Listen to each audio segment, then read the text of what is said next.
Manuver Kopasgat buat 3 Panglima OPM panik, pasukan hantu udara TNI kejar pentolan KKB di bandara. Juru bicara Tentara Pembebasan Nasional Papua Barat, TPNPB, Organisasi Papua Merdeka, OPM, Sebbi Sambom, mengakui jika pihaknya melakukan penembakan di Bandara Aminggaru Ilaga, Rabu, 18 Juni 2025. Sebbi Sambom mengatakan, penyerangan di bandara itu dilakukan oleh 3 komandan OPM sekaligus.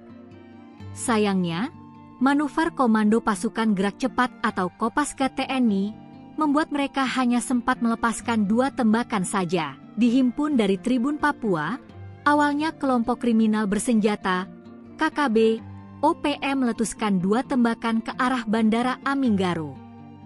Suara tembakan tersebut membuat para penumpang dan warga panik berhamburan. Merespon hal itu, aparat gabungan TNI, Kopasgat dan Polri melepaskan tembakan balasan.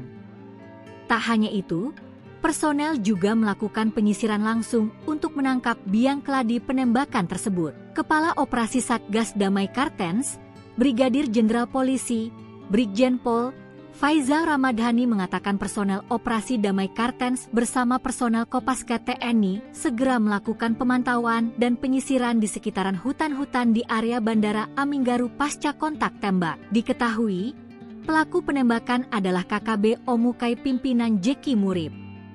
Ada 3 orang KKB dari kelompok Jeki Murib dengan membawa 2 pucuk senjata api laras panjang jenis M16 dan AK-47 serta 1 senjata api pendek. Faizal mengatakan, gangguan bersenjata di area vital seperti bandara merupakan bentuk kejahatan serius yang tidak akan dibiarkan. Di sisi lain, pihak Tentara Pembebasan Nasional Papua Barat Organisasi Papua Merdeka, TPNPB OPM, dalam keterangan yang diterima tribun-papua.com, mengakui melakukan penembakan dengan menargetkan pesawat di Bandara Aminggaru. TPNPB OPM menuding pesawat tersebut mengangkut pasukan militer yang berbaur dengan warga sipil. Juru bicara TPNPB OPM Sebbi Sambom mengatakan penembakan dilakukan oleh Penimurib, Pilatus Waker, dan Papuanus Murib. Dihimpun dari beberapa sumber, ketiga orang tersebut adalah pimpinan OPM di berbagai wilayah.